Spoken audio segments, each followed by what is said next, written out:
নমস্কার। আমার ছোট্ট একটা নার্সারি আছে, আর সেই নার্সারিতে ছোট ছোট গাছে অনেকগুলো ফল ধরেছিল। তার থেকে আমি দুটো ফল হারভেস্ট করে এনেছি।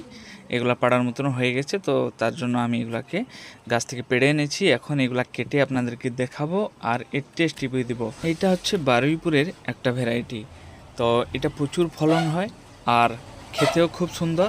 বছরে কমসে কম এই গাছে আপনি 2-3 বার মানে ফুল আসতে লক্ষ্য করবেন। তো এর ভিতরে যদিও মানে বীজ আছে, তো পেয়ারাটা ছোট্ট গাছে সেই কারণে একটু ছোট সাইজে হয়েছে, না হলে কিন্তু এই পেয়ারাগুলা যদি গাছ বড় হয়ে যায়, বড় গাছে ধরে নিন 350-400 গ্রাম এইরকম ওজনে একটা একটা পেয়ারা হয়ে যায়। তো বন্ধুরা, এই জাতের পেয়ারা গাছ আমার কাছে আছে। যদি আপনারা নিতে চান আমার সঙ্গে যোগাযোগ করে নিতে পারেন। আমার হোয়াটসঅ্যাপ নাম্বারটা আমি স্ক্রিনের উপর দিয়ে দিচ্ছি। আপনি সেই নাম্বারে আমাকে হোয়াটসঅ্যাপে লিখে পাঠালে যে আপনার চারা প্রয়োজন, তাহলে আমি আপনাদেরকে চারার লিস্টটা পাঠিয়ে দিতে পারবো।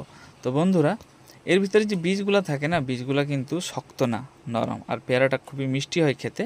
যেহেতু এখন বর্ষাকাল, তো এই বর্ষাকালে পেয়ারাটা একটু মিষ্টতা কম আছে, কিন্তু খুব ভালো মিষ্টি হয় আর ফলন প্রচুর হয়। ছাদ বাগানে এই গাছটা একটা আদর্শ গাছ। যদি ছাদ বাগান আপনার থাকে বা আপনি গাছ লাগাতে চান, তাহলে এই ভ্যারাইটি অবশ্যই একটা লাগাতে পারেন, খুব সুন্দর ফল দেয়।